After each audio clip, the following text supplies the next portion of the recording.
Welcome to the best hour of their day podcast with your hosts, Jason Fernandez and me, Jason Ackerman.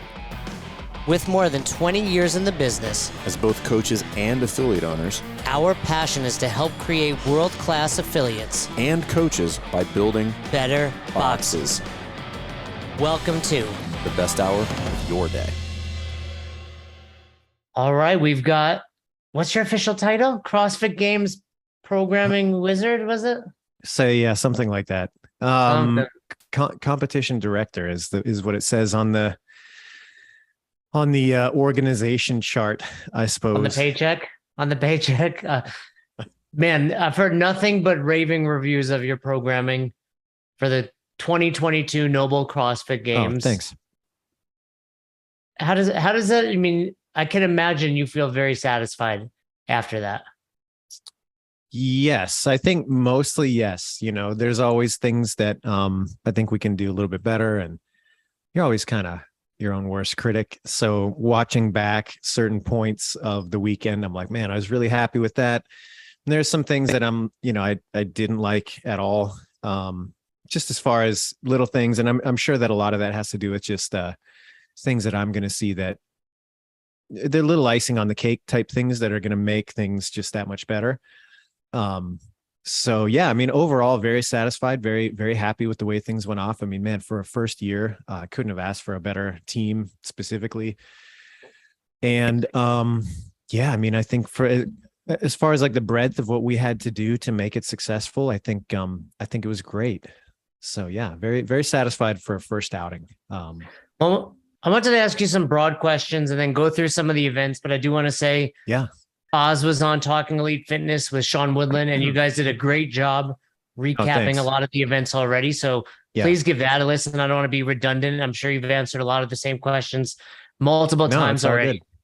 But my first question on a personal note, and I think listeners are interested, like, what does Boz's sleeping schedule look like the week of the games? Yeah, like you show up, I assume, like the weekend before, like Saturday, Sunday.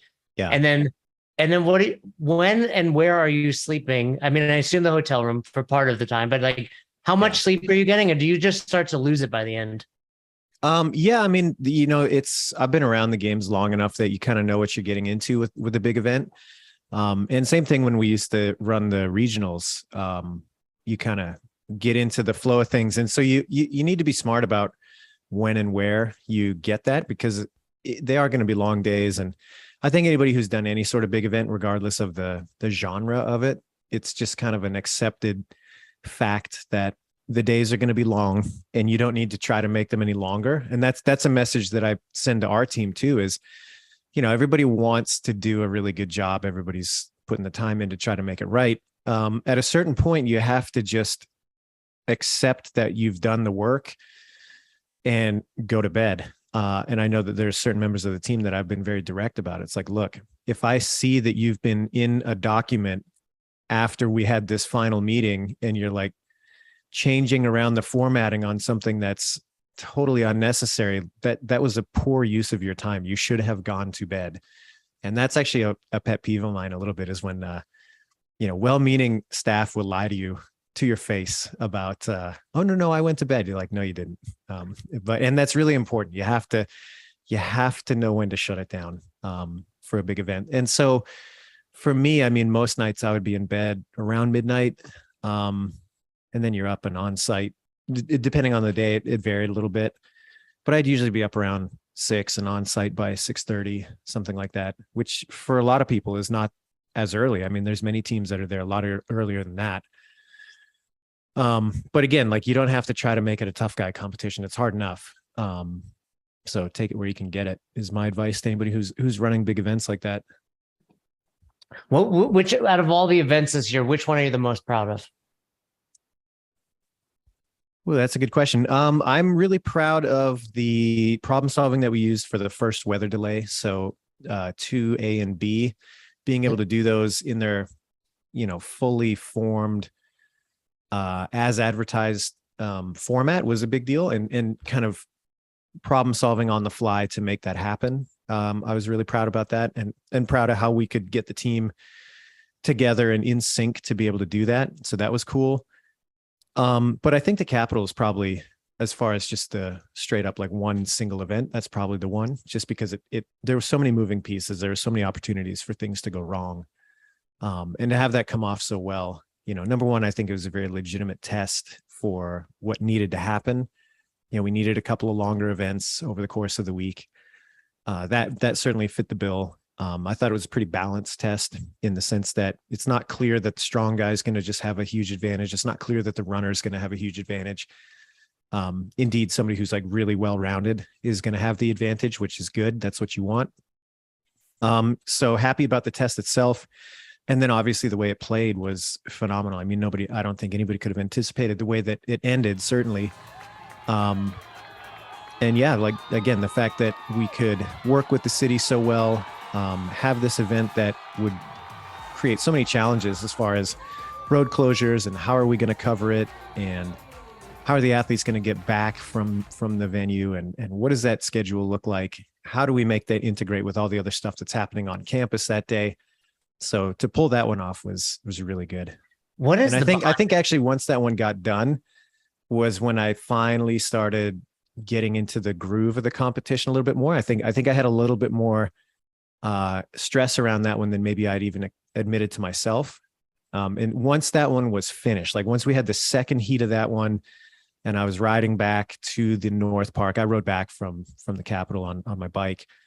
And it's like, okay, once I was on the way back, that had concluded, everything went the way it was supposed to, and we're back to kind of business as usual running events in the North Park. I was like, wow, there was a big sense of relief there for sure.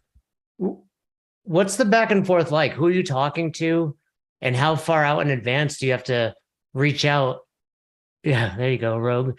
How far in advance do you have to reach out to like, hey, we want to close down, 5 miles of road? Yeah. We started working with the city of Madison in April.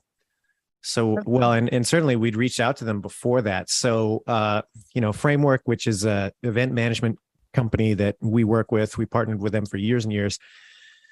Shout out to them. They're great. And I know that they run a lot of events, both in kind of CrossFit World and other events. I know they're heavily involved in the World Games that just happened in Alabama. So they had already started doing some of the legwork with the city. When we had a production meeting I'm looking at my calendar here. I think it was the week of the 11th, April 11th. So kind of in the middle of quarterfinals, we went out there, and that was our first sit-down meeting with the city. We met with some of the city officials and the people that manage the Capitol and the chief of police and people like that, and kind of mapped out what we were hoping to do. So that was kind of the first preliminary meeting. And then, it's just a lot of back and forth. They have to make sure the dates work. Obviously, they have a lot of summer activities in Madison that use the Capitol. There's other things that have to be considered by them. And, they had construction that they were planning to do around the Capitol. So there was a little bit of uncertainty as to what was going to be available when we wanted to actually run the event. So a lot of back and forth, but they were great to work with all the way through. Behind you, you've got Fitness in 100 Words. And I think you called on a lot of that for the games. Oh, yeah. Is that just because CrossFit is ingrained in you, or did you actually look and say like pirouettes? No. We need to have that. No, it's one of those things where like, I've been doing CrossFit since 2004. I think it's easy for people, especially newer in the sport, to have this preconceived notion of what it is. And I think it's easy to look at the way that some of the modern CrossFit Games athletes train and just believe that that's the totality of what's necessary to be successful. And I don't think that's true. I don't think that you can codify the sport to be the best. I think you can get a long way if you have this kind of boxed in mentality around what it means to be a competitor.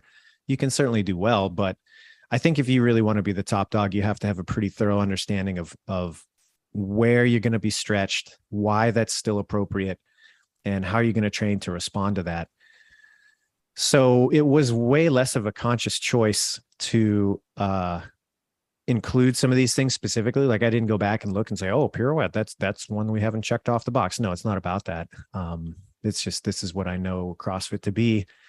And, some of these things were elements that I think were appropriate as far as what athletes have experienced in the past and where they need to be pushed. And then sometimes there were some elements that I always thought would be really cool to include, and we just haven't yet. So these have been on the back burner for a long time. And I had the opportunity to be in the driver's seat, so I figured, why not? Let's go for it. Yeah, I think like prior to this year, you could almost say training for the CrossFit Games in and of itself was almost becoming a specialized event. Like, hey, some people took that approach. Yeah, for sure. Right? Like we're going to have a heavy barbell. We know we're going to run a bit more. We're going to finally swim.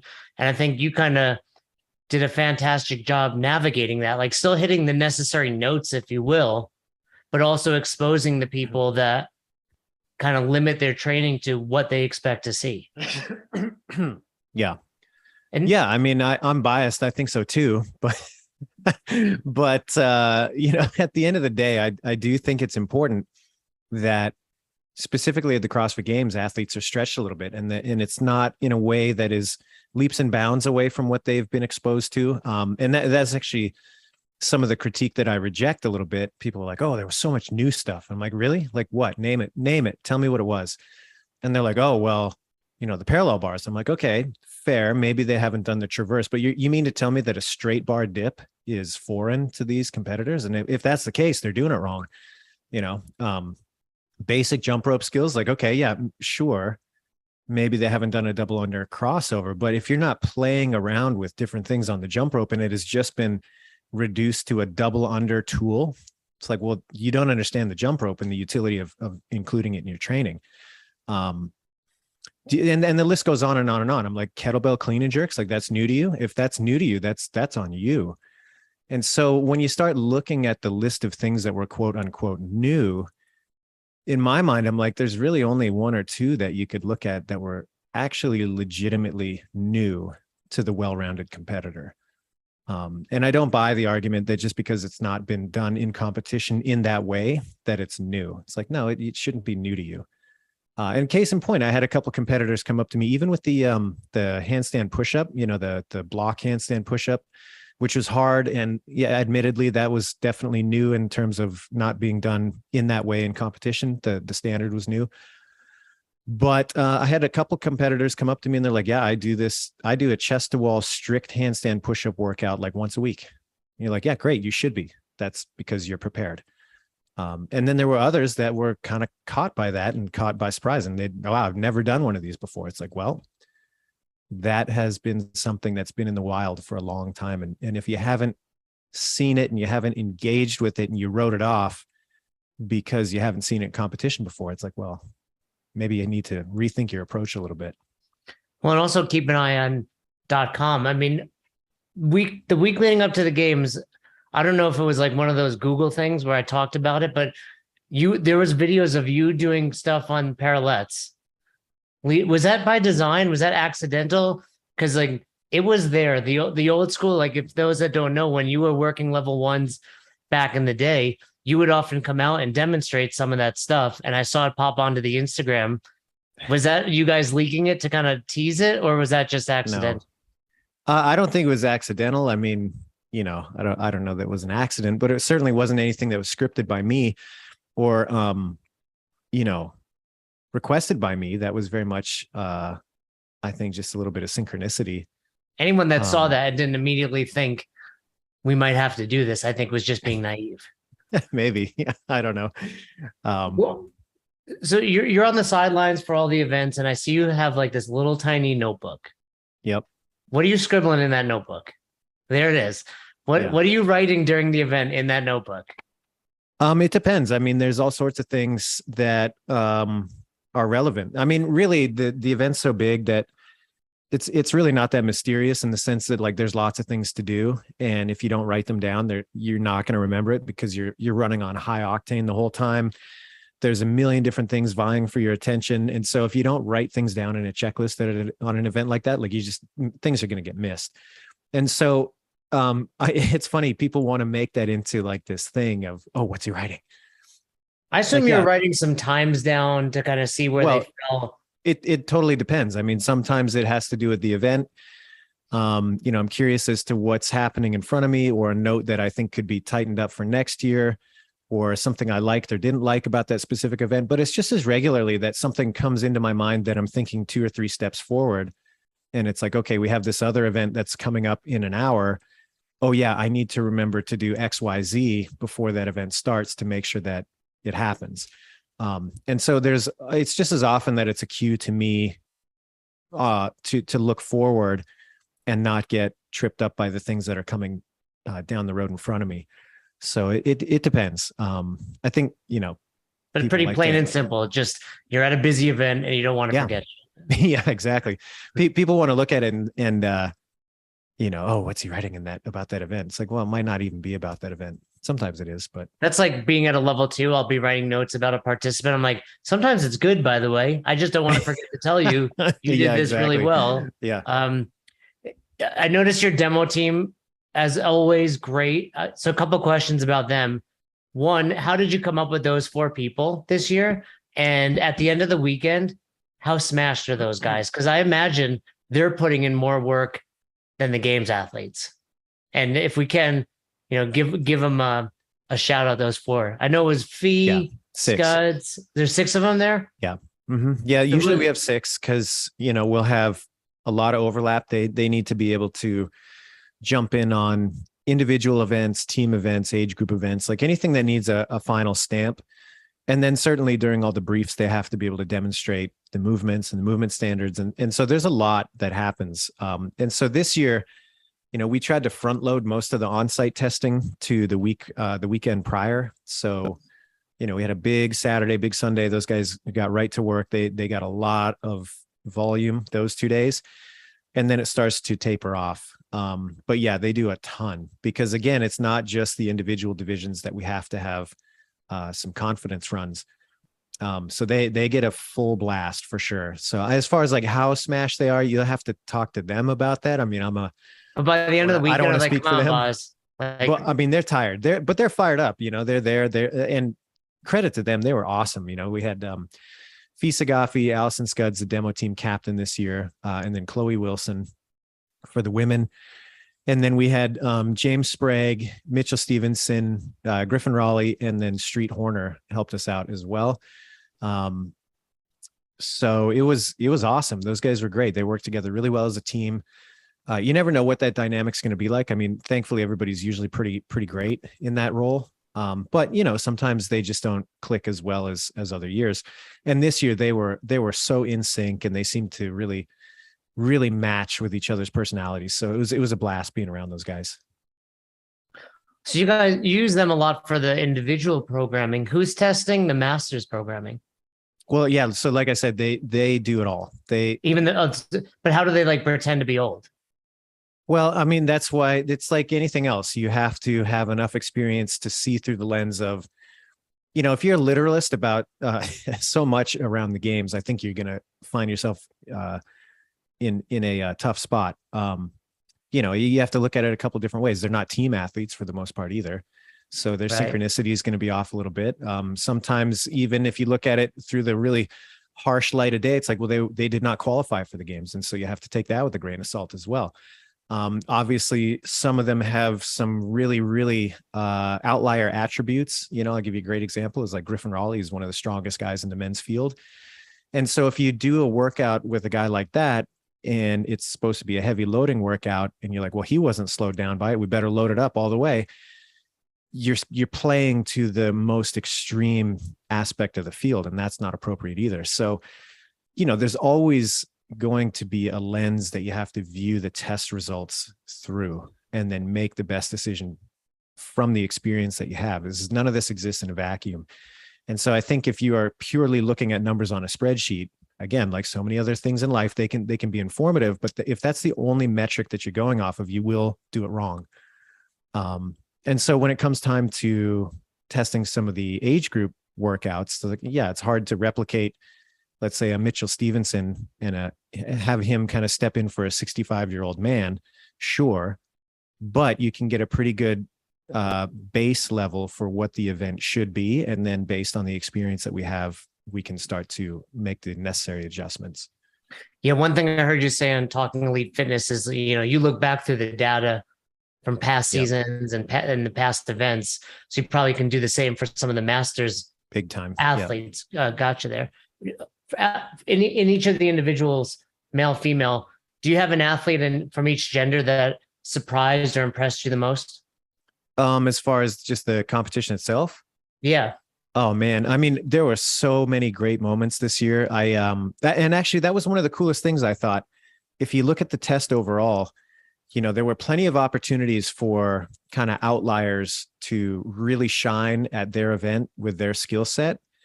And what I think that really pushed the champions to do was to be good no matter what. It's like you couldn't have a bad event even if it wasn't your strength. And you always had these people in the mix that could disrupt the points table because that event lined up with their particular skill set.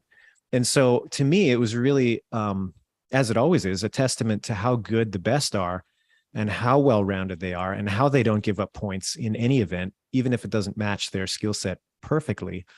And that's the name of the game, right? Is who can do more things, who's more adaptable across the board. So really cool to see that. But as far as individual performances, I mean, man, Roman Krenikov was so impressive all weekend. He was a lot of fun to watch. I was definitely, I think a lot of people, it was kind of like watching Rocky IV in person. Yeah. Like as the weekend went Except on. He's like the nicest guy ever. Yeah.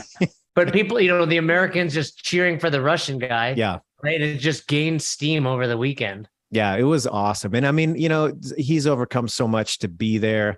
I think everybody kind of knowing his story can relate to having to overcome maybe not that specific set of circumstances, but to overcome some hardship to do the thing. It's pretty cool.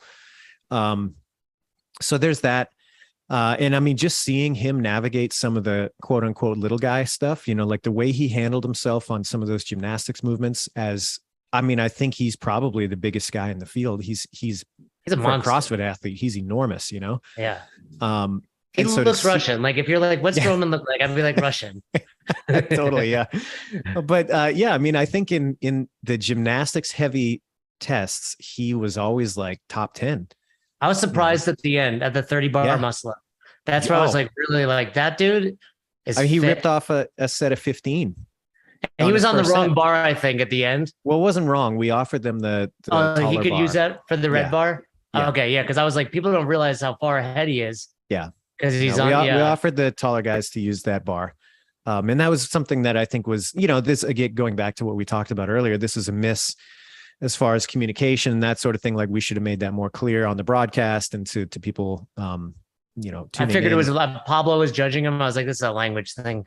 Pablo, no, not a language thing. It was a deliberate, like, hey, especially there was such a, it's such a stink about, pull-up bars are unfair and this and that. It's like, okay, fine. We'll give you a taller one. So that was exactly what should have happened for a tall guy like that. So, anyway, that's not to get derailed by that.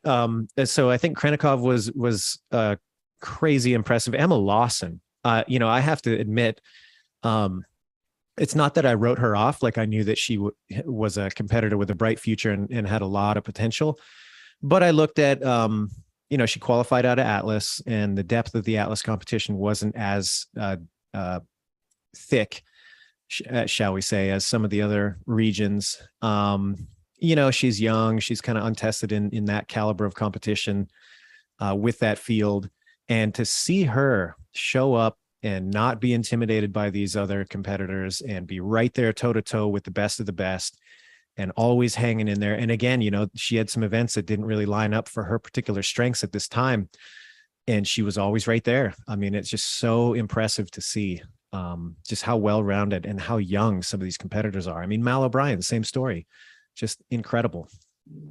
Yeah. I think Emma will win at some point because she moves like, exceptionally well. When you talk about virtuosity, watching that the back nine and seeing her cleans and seeing her work through the, some of the other events, I was like, wow, that girl moves really, really well. Yeah. It's a great foundation to start your competitive career from, right? If you're that, how old is she? 17, 18.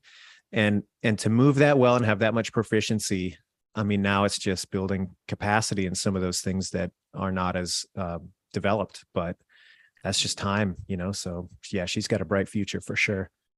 All right. So I wanted to look through the workouts. Like I said, I listened to you on Talking Elite Fitness. So I don't want to be redundant here. But when we look at the first event, Ride to Work, I heard you say, you tested it out 3 rounds, 5 rounds, moving it around. And then one thing that you said there was you knew there had to be a gymnastics element. When you say that, like to you, the programming genius, it makes sense. But for us other everyday programmers, why do you say there had to be a gymnastics element? Well, and that's one of the things that I think is maybe hardest as a spectator and enthusiast of the CrossFit Games to develop is the broad view. And what I mean by that, excuse me, one second. Did you come back with? Did you come back from the games with something? 6 hours of sleep's not enough. All right. No. I know some people got COVID or whatever, but no, I was fine. I just got back from the gym. And we were doing 500-meter repeats, and my lungs are not in a place where I'm the old Fran lung. Well, yeah, and I mean, I just a little under from the last few weeks. So my fitness is not at an all-time high. But anyway, what were we talking about? Oh yeah, CrossFit Games fans. So I do think that that's one of the harder elements to really fall into as a fan, especially a new fan, is just understanding how everything has to play off of everything else. You look at an event on its own, and I think people make critiques because they wanted more out of a specific event. You're like, cool. There's nothing wrong with that. And certainly you can have an opinion around that. Cool. But anytime that you start changing one thing in one event, you have to look at how that follows through and affects the rest of the week, and therefore the breadth of the test. And so the Bike to Work event, that was one where conceptually we were testing a high rep, specifically pulling movements and gymnastics. So it really was like a stamina based test. The movements themselves were not that difficult, but the rep scheme was challenging. And so that needed to be a staple of that test because it wasn't a staple in too many other places. So that was a kind of a non-negotiable was, hey, this has to be a primary element of this particular test. I was impressed. I had the French guy, I'm going to say Bryant, but it's like pronounced Bryant. French. Yeah. Bryant. Yeah. I was like, all right, let's see. I pride myself as good at toes to bar. I can probably do a set of 30.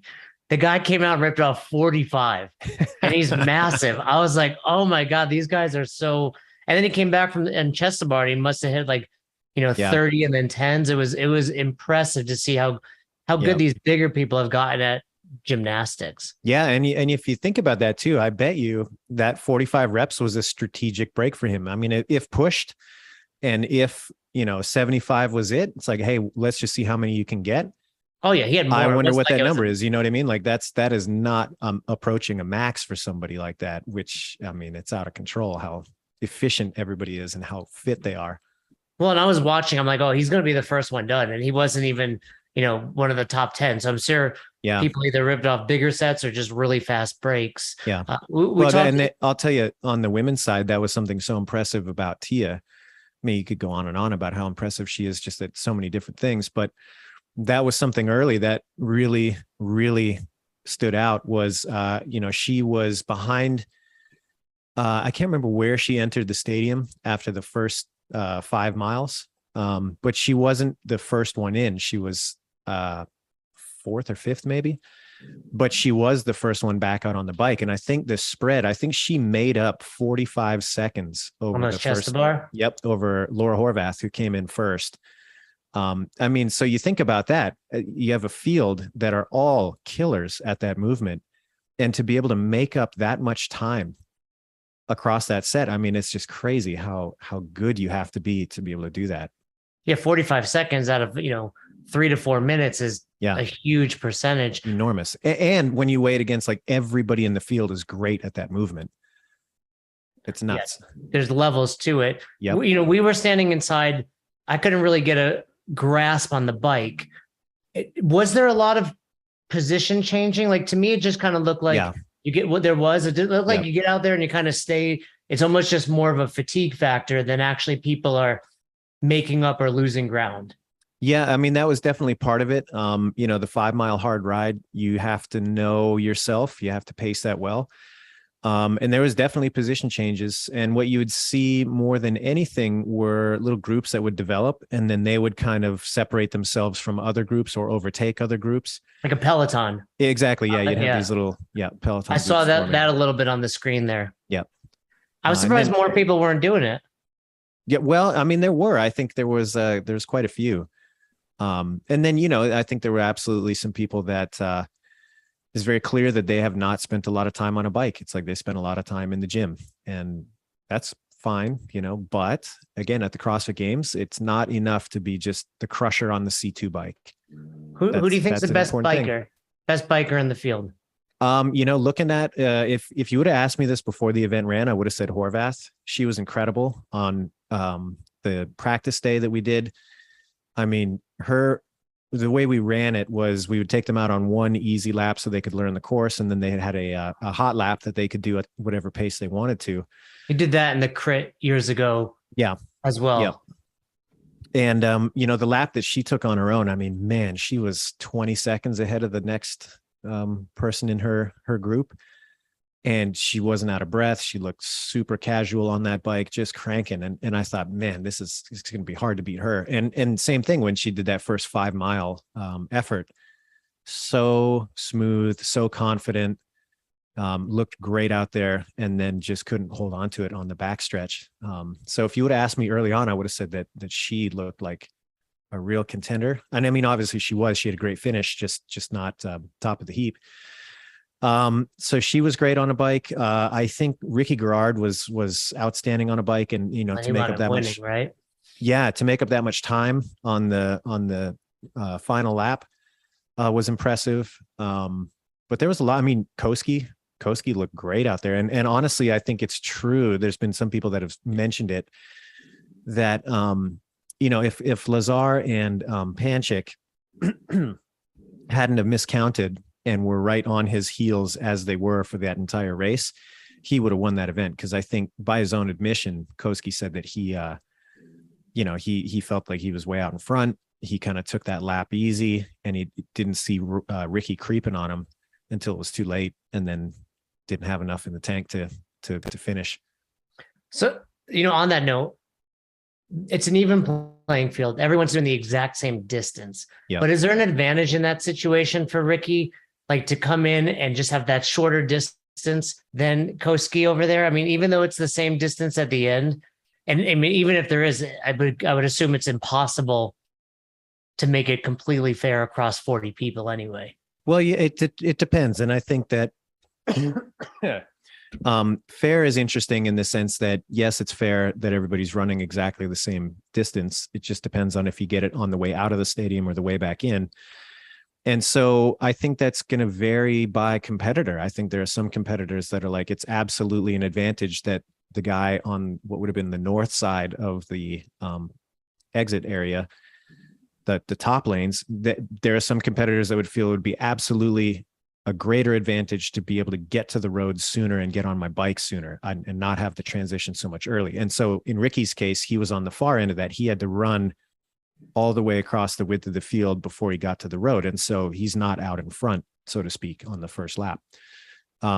But on the other hand, it's like, yeah, when he comes back in, his transition was more of a straight shot. He had less to cover on that back end. So I think it depends on the competitor's preference. Some people are going to prefer one over the other. But at the end of the day, it's like, that's the way the race is going to be run. And you have to take that into consideration as an athlete. Indeed, I think Koski, for his part, he took full ownership of that. And he's like, man, that was on me. Like I took a lap off effectively. I don't think he said it quite like that, but he's like, if I would have had the pressure of these other guys that I knew were right there, I would have ridden way harder. And I believe that he would have won that event because of it. But because he kind of took it easy, because he didn't consider the ramifications, because he didn't think about that lap and that final transition and where his other competitors might be when they came in, it cost him. And if you look at I think the most consistent competitors, Justin Medeiros is so impressive this way, is that they never give up points like that. You never see him celebrate early. You never see him, mentally check out because he got passed by another competitor. He's like, no, he's fighting for every one of those points, and he doesn't make those kind of mistakes. And at the end of the week, it pays off. You saw him claw his way back up the leaderboard, because he just never gives up that little point spread here and there. Yeah, that was something he said at the end of the weekend, right? When he was doing his little speech. He talked a little bit about the skill speed medley. I guess one question in retrospect, would there have been anything gained by releasing the crossover early? Probably not. That's one of those things where I was actually surprised. I read a couple of accounts from competitors that said they didn't even practice in the background because they didn't want to be rattled by it. And I was like, wow, that is 100% the opposite approach that I would have taken. That seems very weird. And so I don't know. I in retrospect, like, would it have been a big deal to release that early? Probably not. Do I think it was necessary? No. I mean, to be perfectly frank, I mean, there are plenty of people that were introduced to that skill, both in testing, myself, not that I really matter, but we've had lots of people that played around with that movement upon introduction and were just fine. And so I don't think it was beyond the pale to give them something like that. To me, that skill is not so difficult that it warranted like this huge practice time. So why did you choose that versus like something like triple unders that we've seen before? Because I think triple unders are just more of the same. I think a triple under's fine. I do think it's a little bit weird, like where people draw the line with jump rope stuff. And I certainly agree that there are a lot of jump rope movements that are cool dance steps and like fun to play around with, but have no business being in competition. There's plenty of that kind of choreographed jump rope stuff that just isn't really useful. But I do think as a basic coordination tool, there's more to jumping rope than just how many times it passes under your feet. There's a lot more utility to it than that. In the same way that, like, if you look at a barbell as a tool and you say, okay, it's primarily a strength tool. Well, what movement offers me the most strength? The deadlift. All I do with the barbell is deadlift, ergo. It's like, well, that's kind of reductionist and you're missing the point. There's plenty of other valid things to do with the barbell to test somebody's strength. And indeed, like if you were to look at something like a barbell snatch versus a deadlift, one of those is going to be skewed more towards raw strength. One of them is going to have a more of a power application. One of them is going to require a little bit more coordination, et cetera, et cetera. And so you have to ask yourself, like, what am I trying to really land on with this particular movement choice? And I think it's the same thing with the jump rope. I think it's funny that people take issue with something like a double under crossover, but they would have been perfectly fine with a triple under. It's like, why that and not the other? It's no, and I thought it was interesting because the jump rope itself as a tool is like the one tool in CrossFit that were like from day, this is the only skill you need. It would have been, we stop at strict pull-ups, never go to kipping, never go to butterfly, never go to bar muscle up.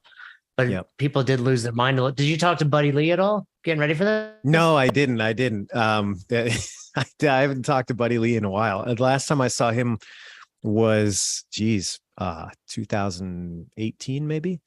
And he did a workshop with us at the old CrossFit office in Santa Cruz or Scotts Valley.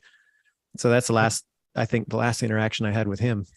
Well, he's probably got a couple phone calls after that.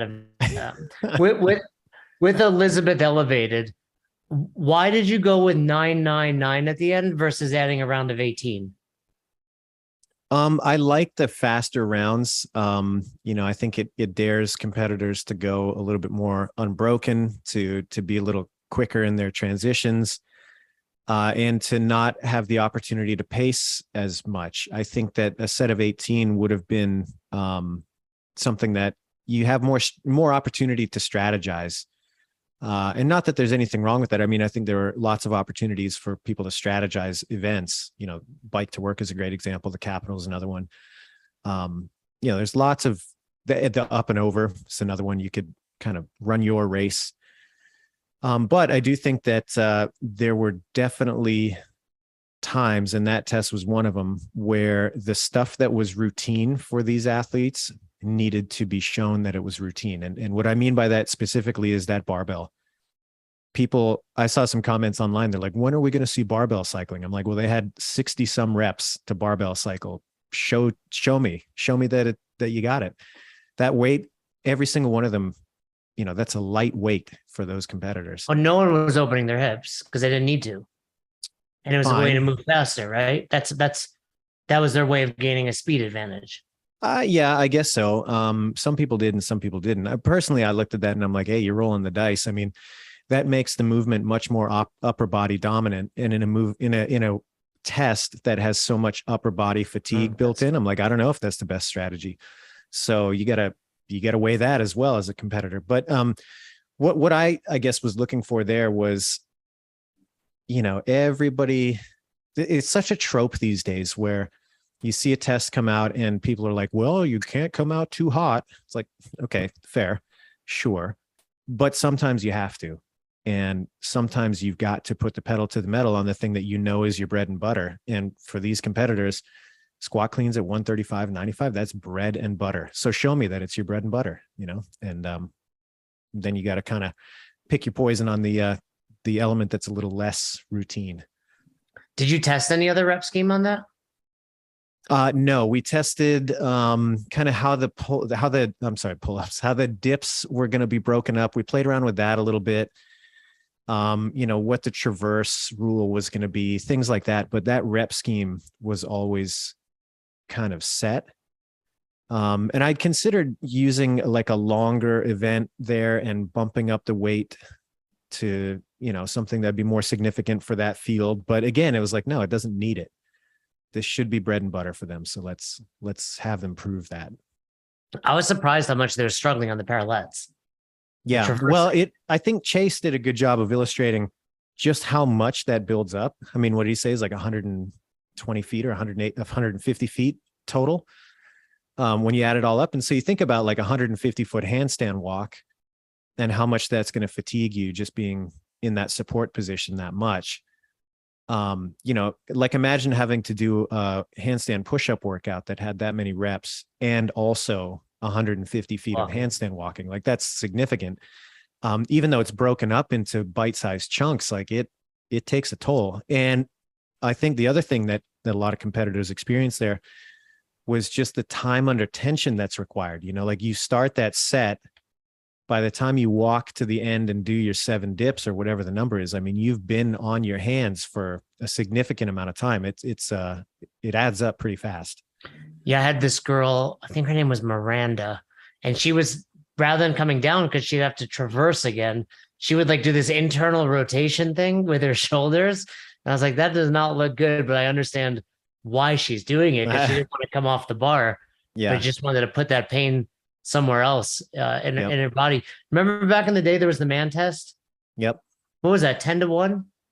I mean, it depends. It was like a concept. And then I think Jason Khalipa put out a video and then everybody clings to that. And that's another thing that I think is funny to me is that so many of these elements get put out as concepts. And then as soon as somebody with some notoriety says it to be so, it's like, that's the only way we're ever going to do it. And I'm like, well, that's a mistake if that's your approach.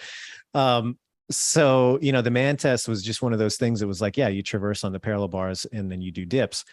And, the way we used to do it originally was you would just start at 1 and keep going. And the goal was to climb as high as you could. So you do 1 traverse, 1 dip, 1 traverse, 2 dips, 1 traverse, 3 dips, etc. And then the winner was who could climb the ladder the highest. I mean, one more thing there that I think was kind of lost with the parallel bars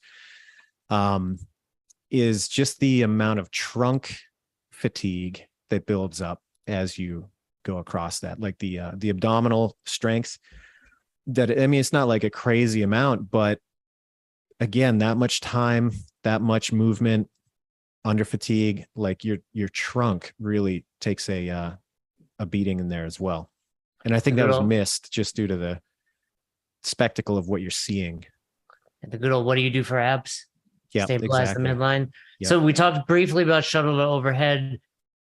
Do you think by moving that to Thursday, that opens up the door for next year to go 5 days?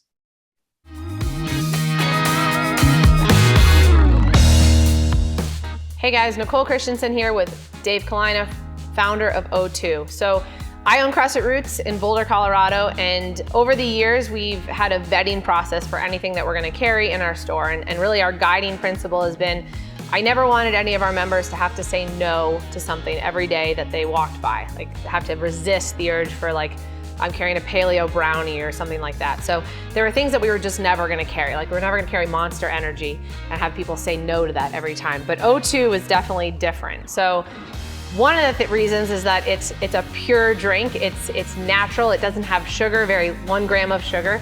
So Dave, talk to us a little bit about O2. I mean, that was great. And, and then also about the deal with Best Hour. Yeah, so the easiest way to think about O2 is a cleaner, healthier sports drink.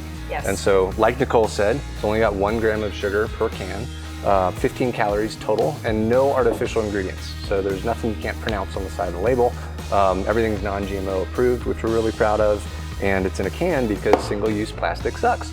And so that's O2 in a nutshell. It's also twice as efficacious as Gatorade. So we have twice the electrolytes as Gatorade, but again, only 1 gram of sugar. So better for you, healthier, and I know I'm biased, but I think it tastes awesome. So too. you can have electrolytes without sugar. Totally. Shocking. Totally. Shocking. Imagine that, right? Check it out, guys.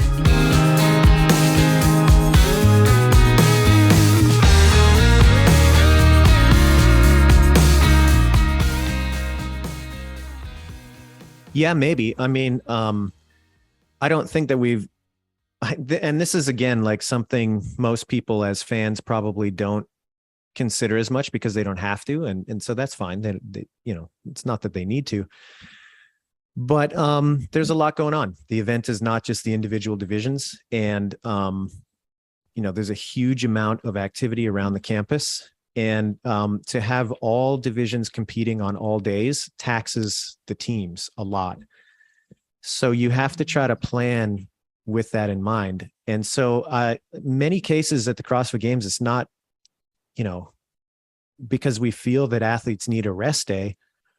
And that's why there is a rest day. It's because it makes sense for how we have to run all of the other events and all the other divisions and staff everything and make the broadcast look good and give everybody their moment in the sun, so to speak. So, not everything is just a decision that's based entirely around, can they do it? Clearly, I think these guys could compete, many of them, for like almost indefinitely. I mean, that obviously there's limits, but there's going to be more range there, and like whether they get a rest day or whether they don't, oftentimes that has other elements around it, not just like, well, can they do it? And for those that don't know, we did a dry run through of that workout, from the athlete corrals to, the judging, etc. The team that I was on judging were the athletes. Do you remember watching that? Was I impressive to you while you watched that? Super impressive. Way more impressive than Jay. I was sore for about 3 days from those sprints. Yeah, it was awesome to see you guys. I didn't touch the barbell. You didn't get a rep? I went for the first round. I went to get one, but the jerk blocks were too high and I came down and hit it. So I probably could have done it, but first of all, it was a female weight. But I tore myself. I was like, we sent it on that run. Is it? Yeah. Was it a test, or was it just kind of truly making? Did you have any concern that it was too tight a timeline and you wanted to see what normal folks would do, or you knew it was a good timeline? Oh, I knew the timeline was right. We had done a lot of homework on that one. I knew, like, it was tight, but it was intentionally tight. And that actually probably more than any other event was one I got a little pushback from the team for that reason. They're like, well, I don't know if it's enough time. And I'm like, no, it's perfect. The whole idea is that there is no time. You have to go for it. Send it. Yeah. Yeah. And you cannot pace that run. You can't hope for the best with a subpar run. You're just going to get buried by the field.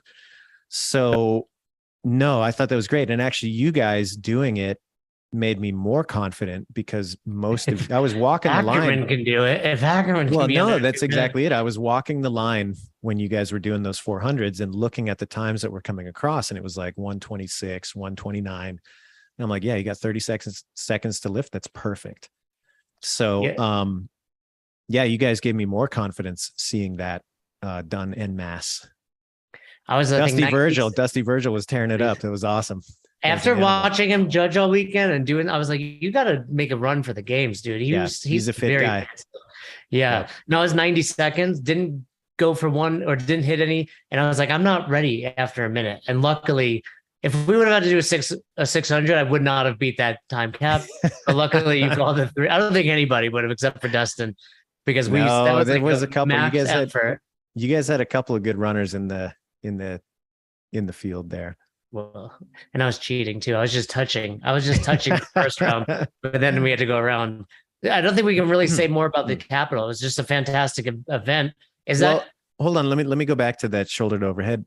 I love that event. And to me, it was like just such a pure expression of CrossFit, because it's not enough to just be fast. It's not enough to just be strong. You have to earn both of those elements. And indeed, to do well with so many points on the table, you could really put yourself in a hole if you were only good at one of those things. And, so in my mind, I'd gone into that one thinking that if somebody does, top 5 in both, meaning they're a top 5 runtime and a top 5 lifter, I'm like, man, watch out, because that person has a lot of range. And I think that's what we did end up seeing. Yep, Tia. And Justin Ricky. Also? I can't remember where Justin did better than I thought. Seeing it go down, I wasn't sure how he had finished up.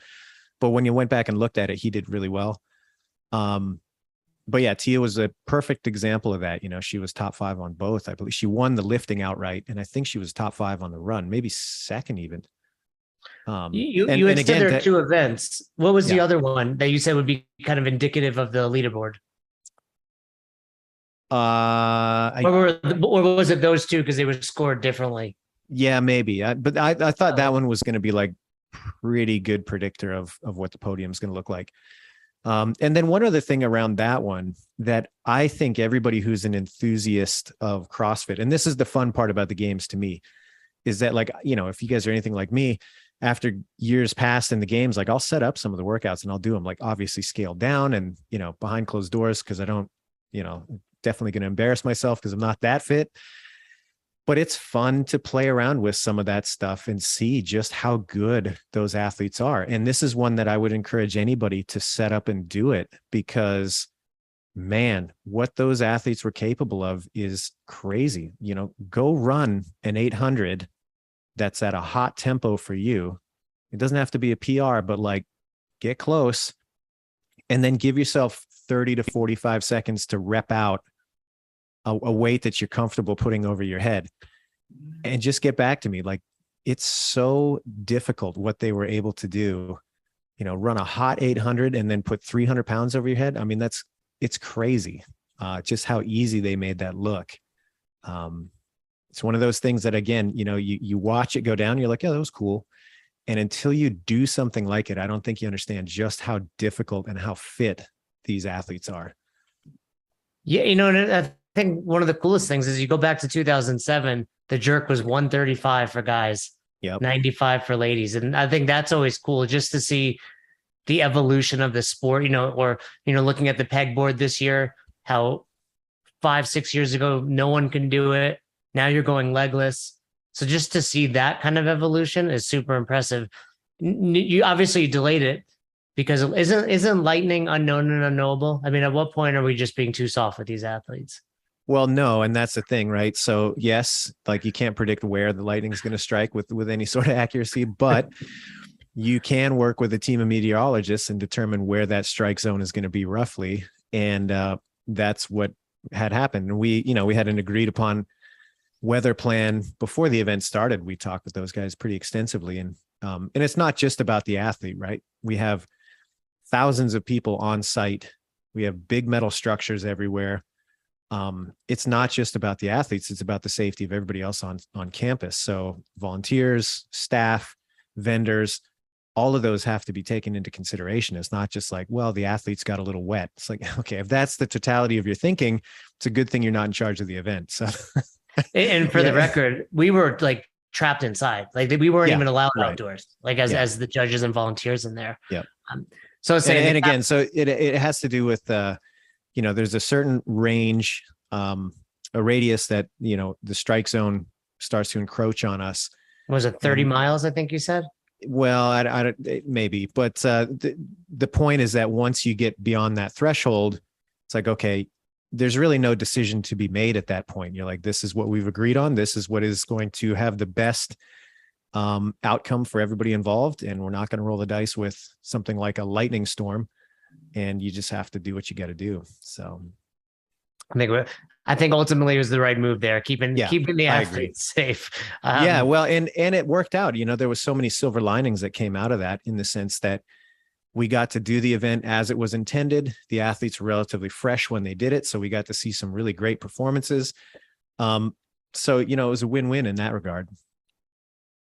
For the Capitol, the only thing I would ask is that the best CrossFit Games picture ever? Like, will that go down as one day as like the preeminent, a picture speaks 1,000 words? Because that picture is awesome. For those that didn't see it, Rebecca up the stairs with the Roosevelt Stone, all the spectators. I mean, and I think CrossFit reshared that as like, this is CrossFit. Yeah. I mean, it's definitely going to be iconic. No doubt about that. Best ever. I mean, I don't know. It's one of those things. I don't like to play that hyperbole game, because who knows, there's been so many iconic moments, and just because they're not tip of mind, because they're not as recent, doesn't diminish them, in my opinion. So yeah, I don't know that you need like a ranking scale for something like that. I think I'm happy to say that it's definitely iconic. I mean, it was amazing, the way that everybody was so willing to be a part of that event, on such a visceral level. I mean, you really felt it, for lack of a better term, when you were there. It was a pretty insane experience. And so, yeah, I mean, I think that one will live on, no doubt. As far as like how it stacks up, well, I think that's for everybody else to decide. I wasn't there, but rumor is Chuck Carswell was losing his mind. Is that true? I would believe that. Chuck was like, there, he wasn't aware that you had let everybody in, and he just was going crazy. Oh, I don't know. I didn't have a chance to talk to him about that. That was that was the rumor that we were hearing. We were back, watching the pig and all that. So, but we heard, Chuck wasn't aware that you and JB allowed those spectators to do that. I would believe that. I mean, it is stressful being at the helm of a division like that, and when things happen that you're not as, I don't know what the word is, like, it hasn't been as scripted. Like, yeah, it can definitely give you a start. So I have no doubt that it probably did freak him out a little bit. I heard you say on Talking Elite Fitness that Up and Over kind of got overlooked. Yeah, because of the Capitol. I was judging Saxon, who ran away with it to the point that I was like, I've made a mistake. I was like, because he was so far ahead. I definitely miscounted. I was like, he skipped something. Like, what did I do wrong? But yeah, he was just in the group. Like, you can see it in someone's eyes. I don't know, for those that have never judged, like, those athletes at times like shut their brain off, and that was him. The question I had about the standard was, what made you come up with the back facing on the landing? Like, what was the difference there versus just clearing and turning? I wanted it to be less of a lateral jump. I think it's a very different demand and a different skill to have to jump over something, in that kind of more linear facing, kind of forward position than a lateral jump. I mean, I think anybody who's done either of those movements back to back will agree that a lateral jump is a much less demanding movement, and much faster for that reason. So I wanted it to be a little bit more demanding, a little bit more athletic too, I think, to be able to get your feet up and over while you're facing the object. Well, that makes sense too, with a lot of what you've said, kind of getting away from what they may have trained specifically for the games, because that's just what they're accustomed to. And I think that lunge at the end was way more devastating than it appeared Oh yeah. on It TV. was not light. I It mean, was that 185, right? yeah. Which And all I was thinking is like that would leave me sore for a week yep. on an And at the action end, bar also. at the end when they're fatigued, yes. And that's another one of those great moments where you look at a guy like Medeiros, who picked up the pace to beat a couple competitors around him. You know, you look at somebody like Tia, who almost did that unbroken. And I believe that if anybody else was close to her, she would have. She just didn't have to. You know, that's one of those things that it's crazy how easy they made that look, and how everybody in the audience then just kind of assumes like, oh yeah, that was just one of those things. Like, no, man, that's hard. It is so hard what those guys can just make look effortless. Well, and being out there, like hearing them breathing, Yep. having to pick that up out. That's one of those things where when you're that close, you get such an appreciation for it. You know, as you say that comes up a lot in my mind watching them, like when athletes push themselves unnecessarily, when it's not going to impact the final score. For example, on the skills medley, there were people still going on the pegboard. I'm like, you're out. Like you're just like Noah. Yeah. He was still going. Do you ever look at them from that perspective? Like, cool, just like take this one off. Like there's nothing to be gained and you're only fatiguing yourself for tomorrow. Well, no, because, you know, part of the ethos of the games is that you do the test to the best of your ability. And, you know, for that reason, we have it written into almost every single brief that even if there's not a specific movement minimum work requirement, you do have to keep working to the best of your ability. And I think that's not only in line with kind of the culture of what we do, but also in terms of fairness, it is certainly one thing to consider if you have a competitor that has done everything and then a competitor that says, well, this doesn't play to my strengths, I'm just going to not. Well, what kind of advantage does that create down the line? You know, so a couple of different reasons there, but it's not I said it before. It's like, this is not the minimum games. You know, you don't get to just do the minimum and hope for the best. Not at this level. But to get back to the up and over, you know, that was one, again, I think if people pull out and they look at the test in totality, it becomes even more impressive. You know, the test itself is hard. It's clear that it takes a lot of athleticism to be good at that one.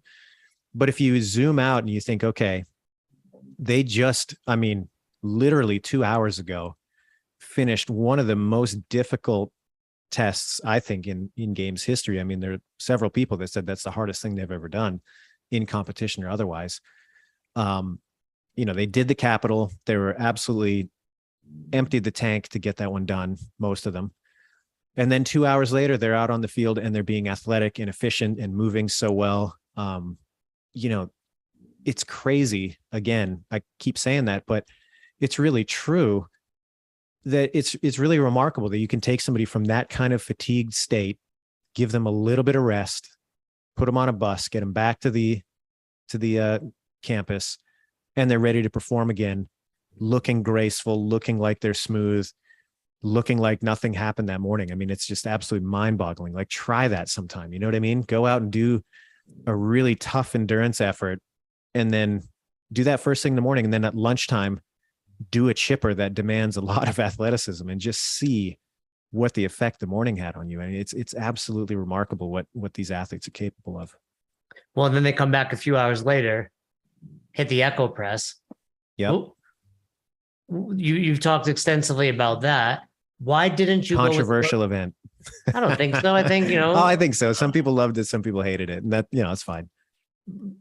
Why didn't you go with the working title? Make handstand pushes. Well, number one, we have a 20 character limit on our on our leaderboard software. So that's one big reason. Nothing to do with politics, just a character limit. Really.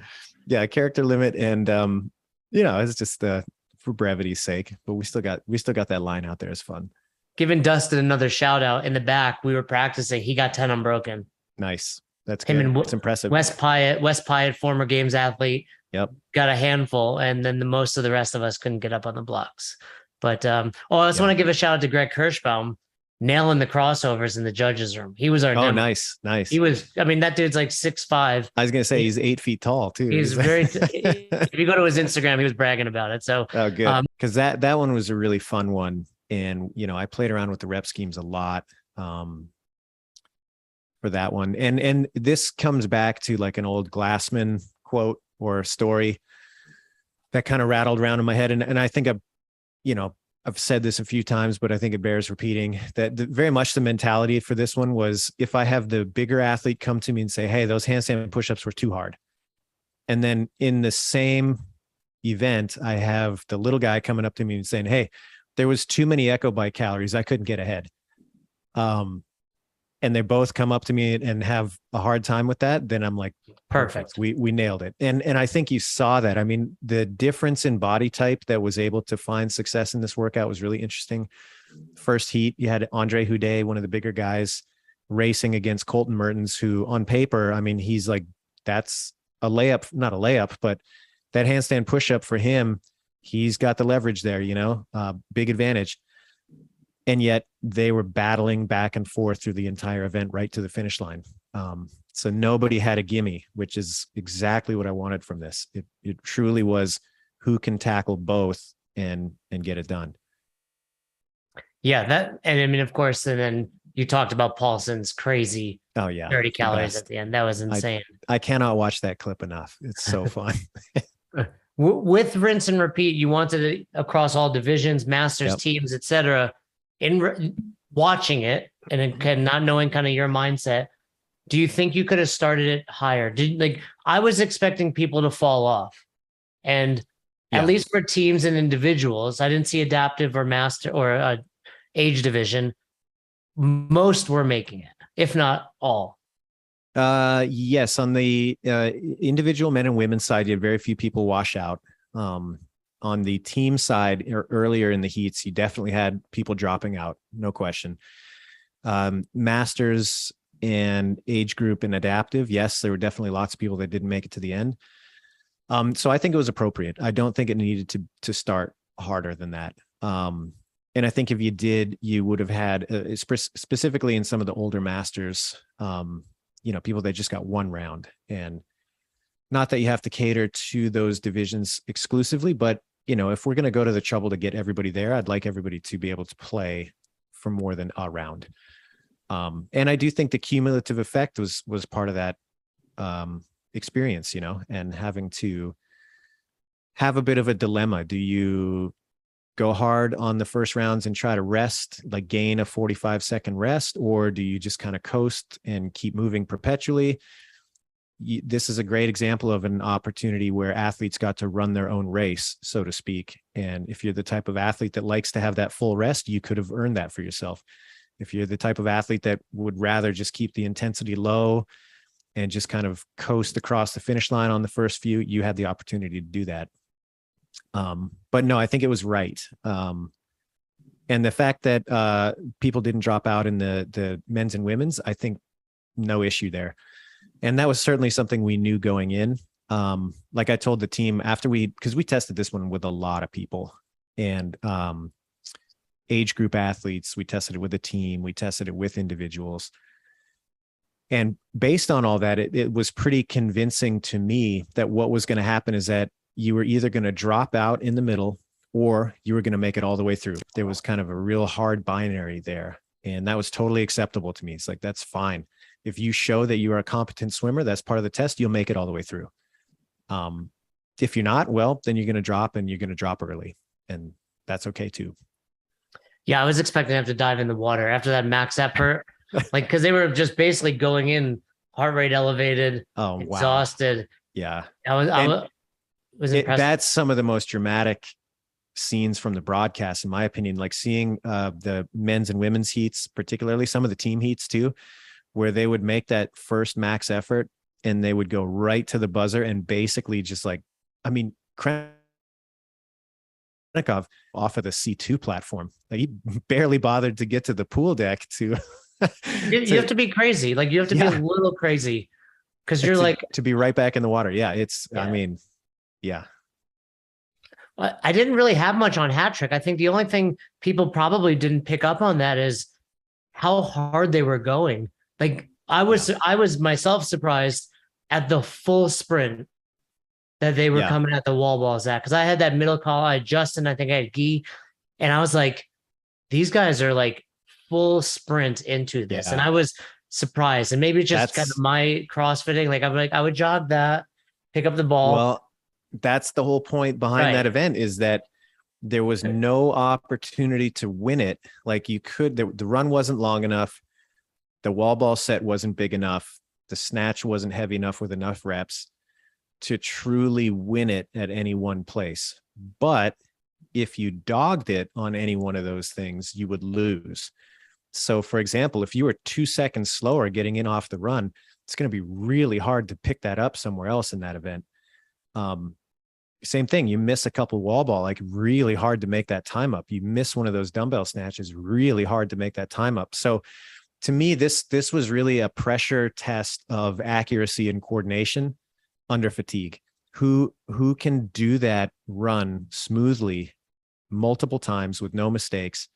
That's going to be your winner. And I mean, you look at like Guy, I mean, man, so impressive. Go back and watch that. He is just a machine on all of that stuff. And I mean, his ability to just put the hammer down was incredible. Really, really fun to watch. And to your point, like on the broadcast, they have a really cool kind of a full field wide shot. If you go back and watch it, at the start, you could just see them all hammer out, and you can see the line of people just barreling to the Zeus rig. It was really fun. Yeah, that was unexpected. And I think I expected it. And for all the people that are always like, where's 10 general skills, where's accuracy? Like there it is, right? Like give them something they've never done and make it a painful rep if they miss that target. Yep. Yeah. And running in, I mean, and to your point, like if you come in on a full sprint and then you have to transition to hit that target that's higher than you're used to, and you're not quite calibrated for it, like you have to be really good to do that. It's one thing to your point, to jog up, take your time, get set, hit that target. Okay, fine. Most people will be able to do that, but to come in hot after a 40-yard dash where you're racing your competitors, be able to just grab and go and be accurate, that's a whole other ball of wax. And so that kind of pressure test was the whole point. So I like that one a lot. I think we'd originally played around with the dumbbells increasing in load. And I think if I had to do it all over again, I might, based on how they tore through that. I think it would have been appropriate, but it's always next year. With the sandbag, obviously it was an amazing event. The only thing not obviously, a lot of people didn't believe in that one at first. I was one of them. I was just like thinking from the perspective of, we don't know what that feels like. Yeah. The beauty of watching a 300-pound snatch is I know how heavy 135 feels. So 300 must feel significantly heavier. Watching the sandbags, but I loved that it was time under tension. So you had more time to cheer every rep versus the slowest snatch is what, like 3 seconds, right? So really watching that. So I didn't see this, but rumor is the way we got a 350 is somebody hammered a 10-pound plate into a 340. Is that how we got the 350? I can't give away the tricks of the trade. I'll leave that to anybody that wants to talk to Katie, Bill and Katie about that. But they definitely hot swapped a shell that was at a different weight for the 350 unexpectedly, when it was clear that so many guys were going to make it past that mark, which I mean was remarkable to me. That's in testing. We had Dan Bailey hit a 300-pound, and he was the best in the field that we had at the initial test. And then Griffin Raleigh, I think he just missed a 330. And again, that guy is an absolute animal when it comes to any sort of strength test. I mean, just generally, but strength is so in his wheelhouse. And so we thought, okay, we're pretty confident that him being one of the stronger guys in the field, like that's going to be about the top. We'll go a little bit higher than that. We should be good to go. Turns out those guys are really, really good. But I think to your point, okay, maybe you don't know what it's like to pick up a 300-pound sandbag, but the visceral nature of how long it takes and how much they have to wrestle with that, I think you can't help but understand while you're seeing it in front of you. And I think that's exactly what happened. Like as things got more and more of a struggle, you could recognize just how difficult this was, and you could put yourself there, even if you haven't done it specifically. And to that point, I mean, most affiliates have sandbags laying around. They might be collecting some dust in the corner. You know, I would encourage anybody to just go pick one up. It doesn't have to be crazy heavy, but like if you're a guy, go pick up a 150, go pick up a 200, and just think about putting that on your shoulder. You know, if you're a lady, same deal, like pick up 100, pick up a 150, think about putting that on your shoulder, and now add 100 pounds or 150 pounds to that. It's remarkable. I mean, it's like, that's a linebacker that you just picked up and wrestled with and put on your shoulder. Just a huge bag that they're not used to. It was impressive. And, you know, the females more so. Oh man. You know, when it's pound for pound there. Danny Spiegel. She's a beast. Absolute powerhouse. I mean, that 250, I don't know what the ceiling was for her, you know? I mean, she had more for sure. Absolutely. Right? Yeah. And I started eating crumble cookie after that because, you know, I don't know that that's going to help you there, but no, I was eating it before. But yeah, okay, there you go. This is a great point. And again, I've said this, but I think it's important to keep saying it. Perfect example, in my opinion, of an event where everybody is kind of uncertain as to how they're going to fall out. You know, a barbell, we kind of know where the field's going to be based on past performances, based on tests that have happened throughout the season, whatever. Sandbag, it's a bit of a wild card. We still saw the strongest I mean, Danny is clearly the strongest, if not one of the strongest, if not the strongest in the women's field, and she won the event. Makes sense. Guy on the men's side, same deal, man. I mean, nobody's going to argue that he's not the strongest or one of the strongest in the field, and he wins the event. So it makes sense. But many athletes surprised themselves and did not expect to do as well as they did. And to me, that really highlights just how well prepared these athletes are and exactly what they should be confronting at an event like the CrossFit Games. They get thrown into something that they're not super familiar with. You know, it's close enough to stuff that they've done before that it's not so far out of left field, but they certainly probably haven't done it specifically in that way ever. And yet they're so well prepared and so well trained that they can make it happen when it counts, and they can surprise even themselves. Because I think there's a lot of cases where athletes didn't believe their own ability and they came off the field and they're like, man, that went way better than I thought it was going to. So I heard the same thing about the back nine. We had Matt Torres, who's Dallin and Danielle's coach, on, and he said in the back, Dallin like couldn't pull 405. Yep. You know, then you get on the floor and pulls it for 3. So it is true. Like, and also just the energy and the excitement of the crowd makes a big deal. You know, you've told the story of the Alpaca, which I loved, and you can find it out there. You know, Carl Paoli at the original, you know, CrossFit San Francisco. With that event, it was probably a tough call, but how much do you think removing the rope climbs impacted the final standings of that event? I mean, it's impossible to say that it didn't impact the standings. I mean, of course it would. You know, you change the test, and of course that's going to change the outcome to some degree. How much it's going to change, I think there's a lot of speculation out there. I think that people choose to speculate in a way that makes sense to them, and then they get really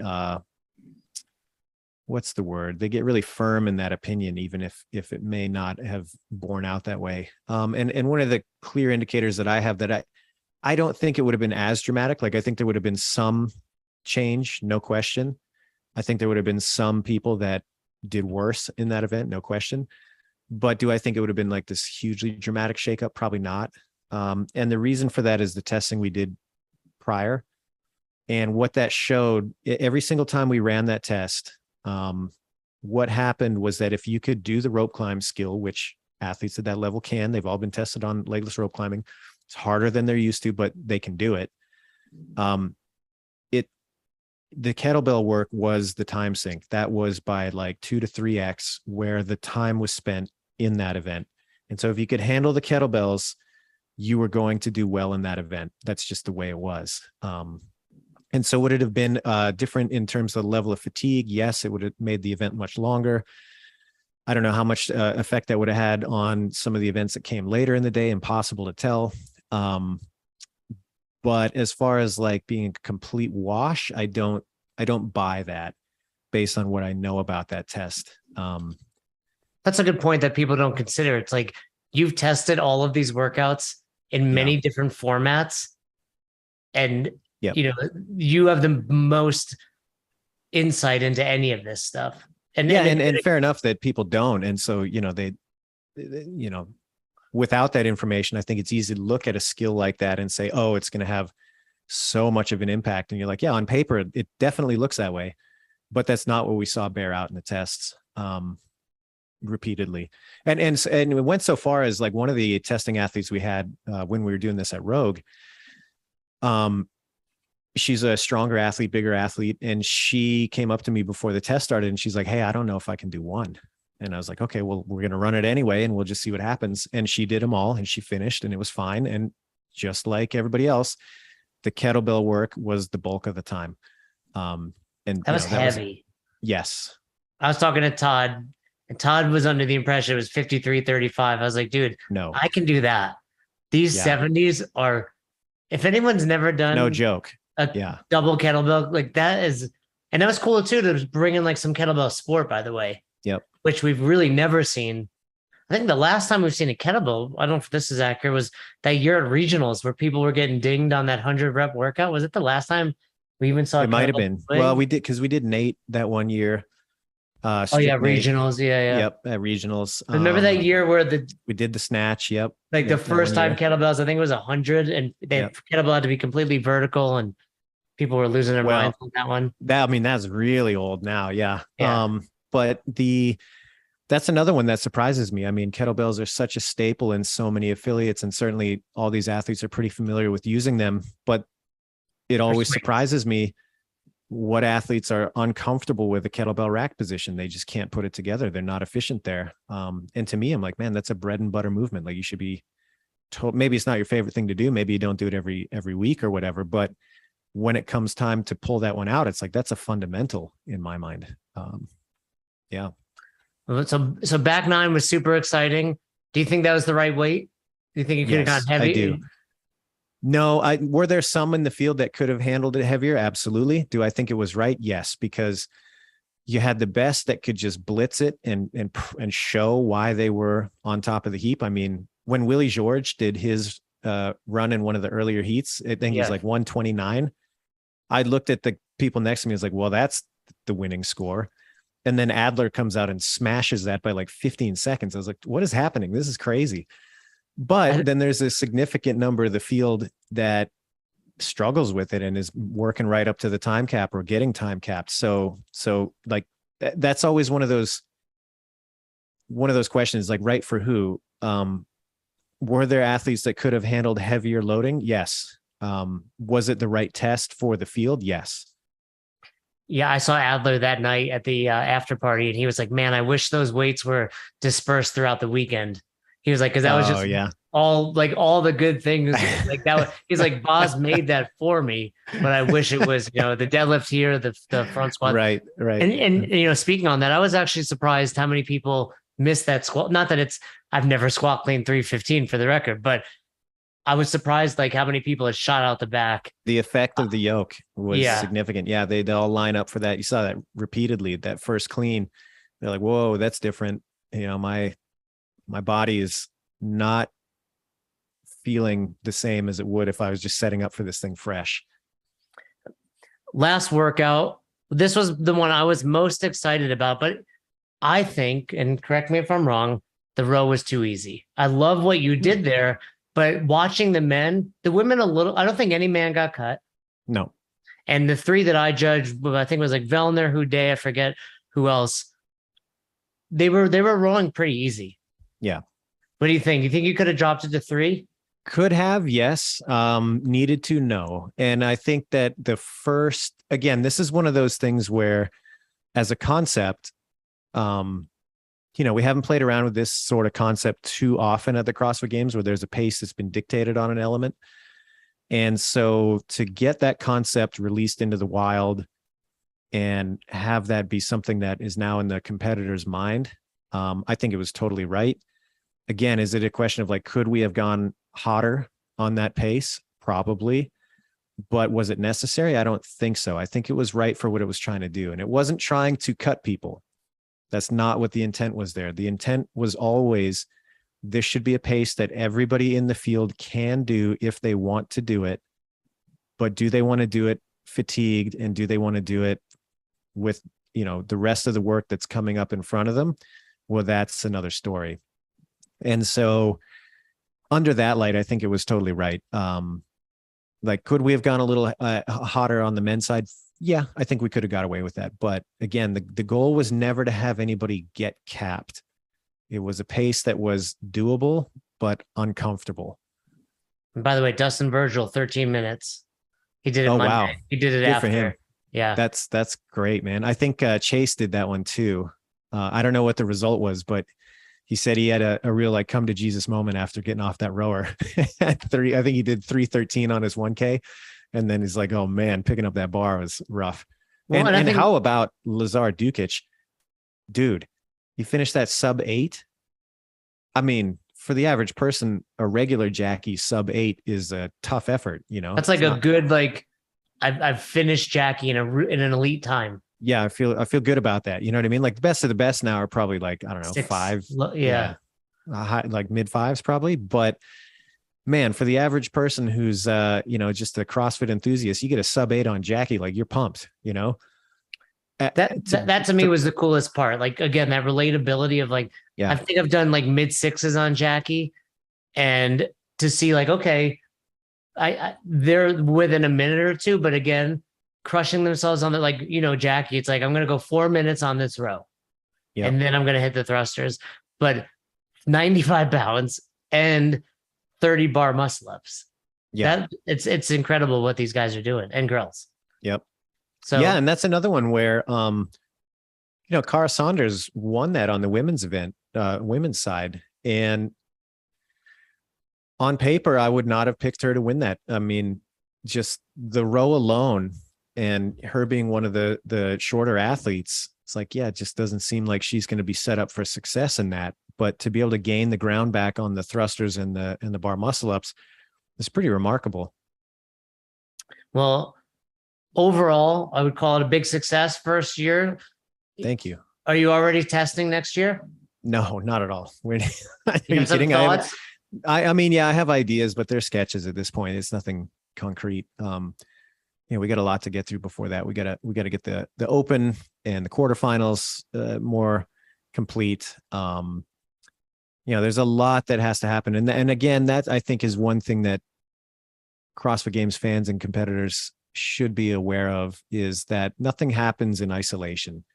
The season is definitely thought of as a continuation of itself. The events have to play off of each other. So you can't get too far ahead of things. And if you're like, well, I just got it scripted and it's done, that's the programming for the games, like it's not going to be good. You have to continually go back and ask yourself, does it fit the full picture?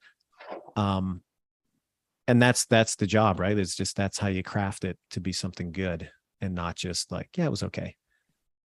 But you're going to be programming out the full season next year, from the open to sanctional, or to what events are programmed by you in the sanctionals and then the games?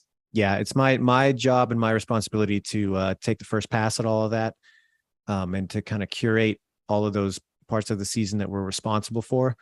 And then it's my team's job to go through and look at it and tell me why we should change it and come up with arguments as to why it could be better, and why they don't like certain elements, and why, there are other things that need to be included.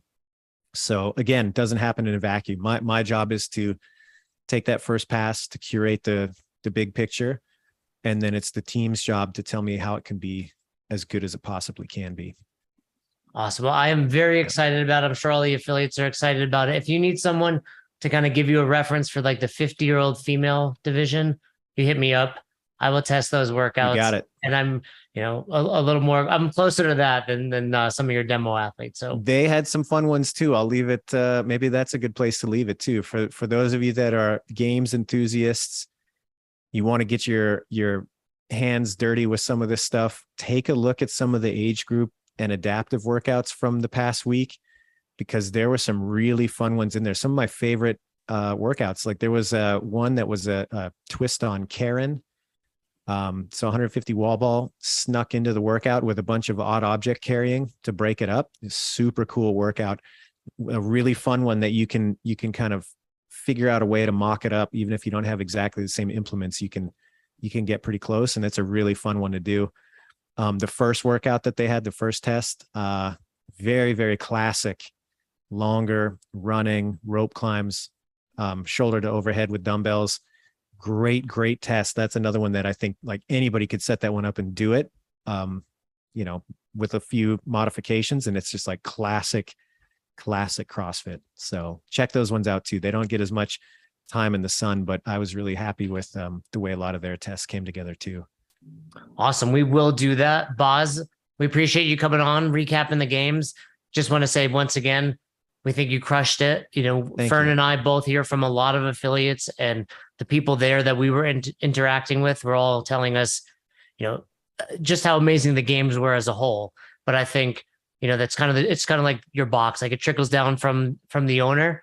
And I think it trickles down from everyone enjoying the individuals. Then it goes to the teams, the masters, the teens, et cetera.